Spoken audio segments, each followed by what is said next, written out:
So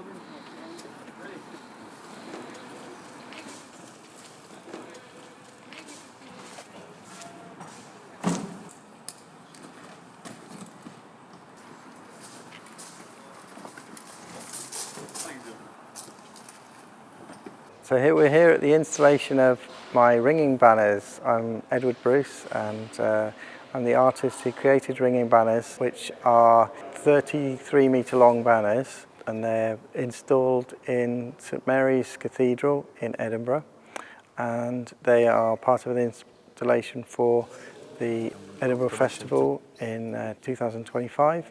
I've created this exhibition along with my architect friend Nick O'Neill, who has come up with the installation, a wonderful configuration of these ringing banners in the tower underneath the bell ringing chamber of St Mary's Cathedral.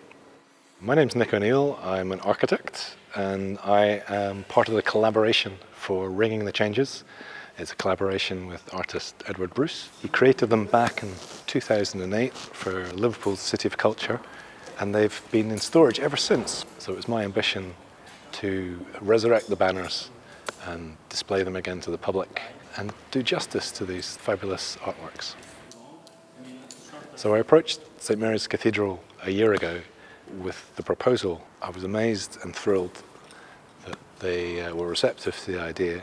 Part of my attraction to hosting the installation here was finding a venue that had a suitable scale. The height from the altar to the crossing of the cathedral is 20 metres, and we knew that to do that in a safe manner we would probably require the involvement of rope access specialists. At the end of the day we were able to get High Solution on board, and they're a rope access specialist based in Edinburgh. They were absolutely fabulous in their openness to working with an architect in collaboration with an artist, but they also loved the challenge of working in this historic environment.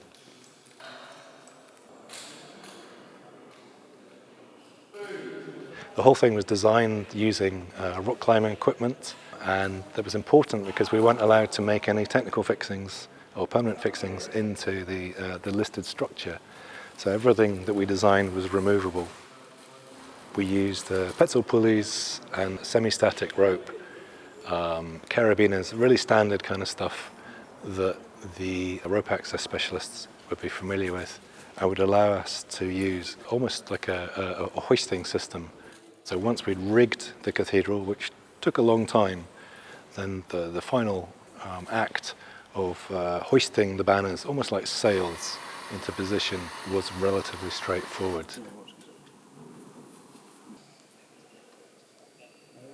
It was also fantastically dramatic, watching these banners snake their way up to the oculus and then tying the free tails back towards the cathedral columns. It took 14 hours. It was a long shift, but there was unwavering commitment, and it was quite fun, I think. They've got a drum up there.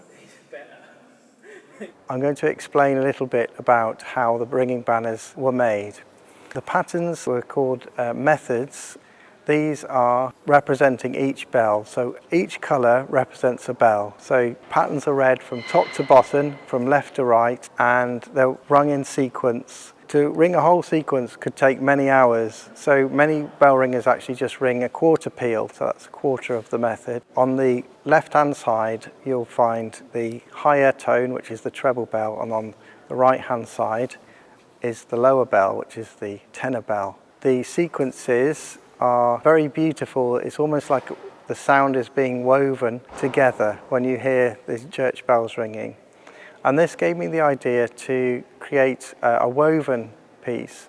And it took me about 3 years really to research how to get the banners woven. But eventually I found a company in Darwin in Lancashire, Herbert Parkinson Limited, John Lewis, and they were able to weave the textiles. They created them using a computerized jacquard loom. And it's very difficult because there aren't any repeats.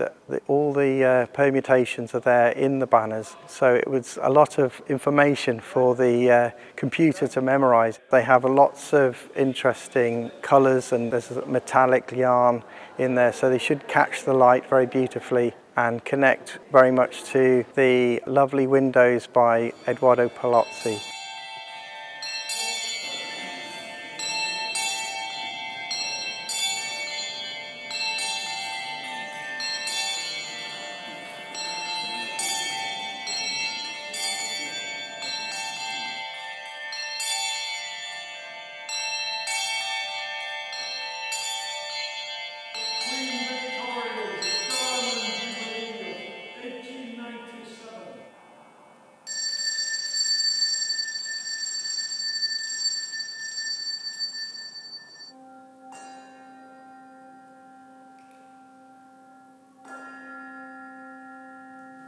We belong to a third gender.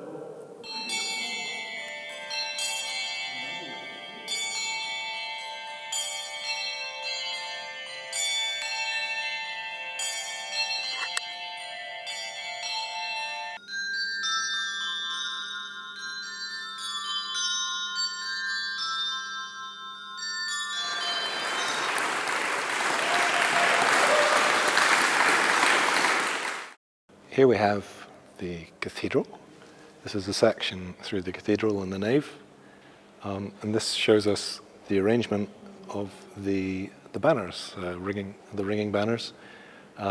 This is the plan of the cathedral at the crossing and shows us the arrangement of the banners disappearing into the oculus, which is at the crossing. Above that is the bell ringing chamber, and above the bell ringing chamber is the bell room. So the bells ring out through these louvers, and in this level the bell ringers assemble, and there's usually between 6 to 8 to 10 to 12 of them, depending on the number of bells they're going to ring.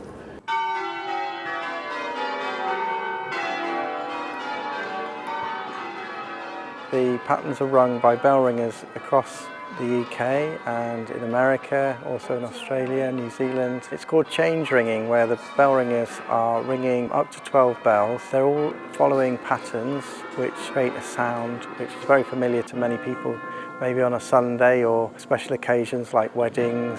The bell ringers actually practice as well these patterns and memorize them. They're called methods, and there are many hundreds of methods that the bell ringers can call upon to ring the bells. I've actually created patterns which are called Grancer sinks with a covering tenor, which is for 12 bells. Many cathedrals actually ring with 12 bells, including St Mary's here. The other banner is called Bishop David the Light Major, and that's again for 12 bells. And there are two smaller banners which will be on display in the nave, and they are 11 metres long, and it's Little Bob Miner and Stedman doubles. The banners would look good